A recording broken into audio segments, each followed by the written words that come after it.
Ambil kayu untuk membuat meja. Kayu disatukan dengan paku. Sebelum pembentangan dibuka, kuucapkan salam terlebih dahulu. Assalamualaikum warahmatullahi wabarakatuh. Salam UiTM di hatiku dan salam satu Malaysia. Ke sawah menanam padi, perginya naik kerbau. Sebelum pembentangan dimulai, izinkan saya memperkenalkan diri terlebih dahulu. Saya Nur Anis Atirah bersama 8 lagi ahli kumpulan saya iaitu Nur Hamizah, Elis Natasha, Nur Khairin Irdina, Nur Syamimi Yasmin, Nur Afida, Nur Awanis, Aizatul Husna dan juga Intan Najihah akan membentangkan tentang Piramid Makanan Malaysia 2020. Kami hanyalah manusia biasa yang hanya mahu menyampaikan idea baru. Semoga apa yang disampaikan oleh kami akan menambahkan lagi ilmu pengetahuan buat semua. Tanpa membuang masa, saya akan mempersilakan pembentang pertama untuk menerangkan berkenaan dengan pemakanan seimbang. Faedah yang pertama adalah pemakanan yang seimbang. Pemakanan yang seimbang adalah merupakan pemilihan makanan yang hendak dimakan dengan tujuan untuk memperbaiki atau mengekalkan kesihatan tubuh badan. Makanan yang seimbang hendaklah mengandungi nutrien seperti protein, karbohidrat, lemak, vitamin dan garam galian pada kadar yang betul. Pengambilan nutrien yang berlebihan boleh memberikan kesan sampingan yang tidak bagus terhadap tubuh badan seseorang. Manakala kekurangan nutrien pula boleh menyebabkan berlakunya malnutrisi. Okey, apakah malnutrisi? Malnutrisi adalah merupakan penyakit di mana akan menyebabkan berlakunya gejala seperti rabun malam, lemah otot dan menyebabkan kita tidak stabil apabila berjalan dan sebagainya kerana kekurangan iodin, zat besi, vitamin dan lain-lain lagi. Jadi, untuk mendapatkan tubuh badan yang sihat, kita mestilah makan dengan lebih teratur dan seimbang mengikut piramid makanan yang telah disediakan oleh pihak Kementerian Kesihatan Malaysia. Aras satu dalam piramid makanan ialah buah-buahan dan sayur-sayuran. Sajian seperti buah harus diambil sebanyak 2 sajian sehari, manakala sayuran pula harus diambil sebanyak 3 sajian atau lebih dalam sehari. Ini kerana buah serta sayur ini merupakan sumber mineral dan vitamin yang penting bagi meningkatkan keupayaan badan seseorang untuk melawan pelbagai jenis penyakit. Sayuran dan buah juga mampu meningkatkan kesihatan seperti menjadikan tubuh badan lebih sihat, mencegah dan mengubati kanser, melancarkan proses pembuangan air besar, antioksidan dan banyak lagi. Buah dan sayuran juga kaya dengan pelbagai jenis vitamin seperti vitamin A, vitamin C, serat, zat besi dan kalium. Contoh buah dan sayuran ialah tomato, pisang, nanas, brokoli dan kubis. Pisang adalah sumber buah yang mengandungi kalium, di mana makanan yang kaya dengan kalium ini dapat mengurangkan untuk mendapatkan risiko seperti penyakit stroke. Selain itu, sayuran yang mengandungi fitokimia dan kaya dengan nutrien ini juga bertindak sebagai antioksidan serta membantu juga untuk menghadkan kerosakan sel-sel yang terkandung di dalam badan manusia. Sayuran seperti brokoli, kubis adalah sayuran yang mengandungi fitokimia, di mana sayuran ini juga berupaya untuk mencegah karsinogen, iaitu agen yang mengaktifkan kanser dalam usus manusia. Dengan mengambil sayuran dan buah mampu melahirkan manusia yang sihat dan cerdas. Di sini saya akan menerangkan fungsi pada aras 2. Seperti yang saya ketahui, fungsi karbohidrat adalah untuk membekalkan tenaga kepada tubuh badan. 1 gram karbohidrat memberi sekurang-kurangnya 4 kalori dalam tubuh badan kita. Jumlah sajian yang terdapat dalam aras 2 ialah 3/5 sajian. Contoh bahan, nasi, biji lain, produk makanan berasaskan biji penuh dan ubi-ubian. Seterusnya saya akan menerangkan fungsi nasi. Selain sebagai sumber energi, manfaat nasi putih juga bisa didapatkan dari kandungan nutrisinya iaitu vitamin B1, thiamin untuk membantu metabolisme karbohidrat. Nasi mempunyai 3 kebaikan. Yang pertama, sumber energi yang baik untuk tubuh badan. Yang kedua, bantu jaga kesihatan tulang, saraf dan otot. Yang ketiga, baik untuk kesihatan usus. Seterusnya, saya akan menerangkan manfaat-manfaat kesihatan biji penuh. Nombor 1, menggalakkan kesihatan usus. Nombor 2, melindungi daripada kanser. Dan nombor 3, mengurangkan risiko penyakit kardiovaskular.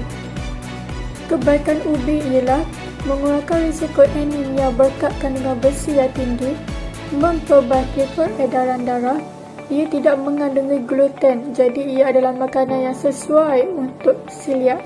Dan tahap protein membantu badan untuk mempunyai prestasi fizikal yang baik.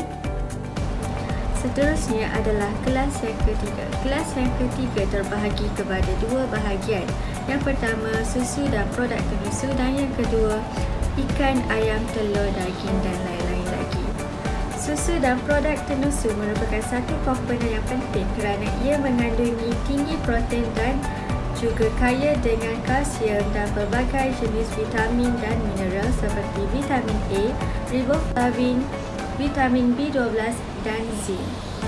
Kalsium dalam susu membina tulang dan gigi yang kuat bermula dari usia kanak-kanak. Ini dapat membantu dalam mengurangkan risiko osteoporosis, iaitu tulang menjadi rapuh ketika di usia tua. Selain daripada itu, susu dan produk penyusu ini mengandungi rendah lemak yang dapat membantu dalam mengurangkan berat badan. Ia amatlah sesuai bagi sesiapa yang sedang diet. Susu dan produk penyusu juga berfungsi sebagai mengurangkan bahan toksik dan radioaktif. Ia juga digunakan untuk mencegah penyakit seperti kanser. Contoh bahan-bahan yang terdapat dalam kelas ini adalah seperti keju, yogurt, mentega, laktosa, krim dan lain-lain lagi. Saranan pengambilan susu dan produk penyusu adalah sebanyak 2 sajian sehari. Contohnya seperti setiap satu sajian yang mengandungi 1 gelas susu, sekeping keju, 1 cawan yogurt dan 4 sudu makan susu tepung. Aras 3 bahagian 2 terdiri daripada ikan, ayam, telur, daging dan legum. Makanan ini perlu diambil sebanyak 1 sajian sehari kecuali ayam, telur dan daging yang boleh diambil 1 atau 2 kali sajian sehari. Ikan kaya dengan nutrien seperti protein dan vitamin D. Ia juga kaya dengan sumber asid lemak omega 3 yang sangat penting untuk tubuh. Dengan memakan ikan, kita dapat mengurangkan risiko serangan jantung dengan stroke kerana asid lemak ikan yang mengandungi omega 3 dapat memberi kebaikan kepada kesihatan jantung. Nutrien penting untuk perkembangan dan pertumbuhan otak dan kesihatan mata. Kebaikan ikan juga dapat membantu mengawal mencegah asma kepada kanak-kanak dan dapat meningkatkan kualiti tidur. Daging ayam mempunyai sumber vitamin B yang dapat melindungi tubuh daripada kanser. Ayam juga mempunyai sumber mineral selenium yang penting untuk metabolisme hormon tiroid, sistem pertahanan antioksidan dan fungsi sistem imun dalam badan. Seterusnya, fosforus dalam kandungan ayam dapat membantu mengekalkan kesihatan gigi dan tulang serta memastikan fungsi buah pinggang, hati dan saraf pusat yang sihat.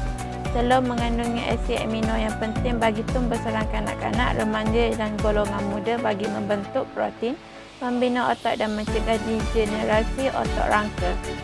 Khasiat telur ialah dapat menurunkan berat badan, mengurangkan risiko penyakit koronari, jantung dan kardiovaskular, membekalkan khasiat kolina yang dapat membantu melawan kanser payudara dan menghalang kerosakan DNA. Daging mempunyai zinc, selenium, fosforus, zat besi, tembaga, potasium, magnesium, sodium dan vitamin B, K dan D. Zat besi dan selenium besi dapat membentuk hemoglobin yang menyalurkan oksigen ke seluruh tubuh badan serta membantu pembentukan metabolisme tisu. Selenium pula berfungsi sebagai pemecah lemak dan menyingkirkan bahan kimia dari tubuh badan. Legum ataupun kekasian dapat menstabilkan gula dalam darah dan menjaga kekuatan jantung, menghilangkan berat badan, meningkatkan kesihatan jantung dan meningkatkan sistem kesihatan penghadaman. Aras 4. Aras ini merupakan aras yang paling penting dan mempunyai kawasan yang paling kecil berbanding aras yang lain. Hal ini kerana kita perlulah menghadkan pengambilan makanan di aras ini seperti lemak, minyak, garam dan gula. Lemak berfungsi sebagai sumber yang penting untuk membekalkan tenaga dan penyerapan vitamin larut lemak seperti vitamin A, D, E dan K yang juga diperlukan untuk perkembangan otak dan sel. Makanan di aras ini perlulah diambil pada kuantiti yang sedikit bagi mengelakkan mendapat penyakit kronik seperti diabetes. Contoh makanan yang mempunyai lemak ialah kelapa dan minyak kelapa. Kelapa dan minyak kelapa merupakan makanan sumber lemak dan mempunyai 90% kandungan lemak. Dan lemak daripada kelapa ini akan dibawa ke hati untuk diuraikan menjadi ketogen dan ianya dapat meningkatkan metabolisme di dalam badan. Apa yang dapat disimpulkan adalah piramid makanan bertujuan untuk memberi gambaran asas kepada kita terhadap keperluan nutrisi yang diperlukan oleh tubuh badan kita pada setiap hari. Selain itu, piramid makanan ini juga menggambarkan satu diet pemakanan seimbang yang penting bagi menjaga kesihatan tubuh badan kita daripada sebarang penyakit yang berbahaya.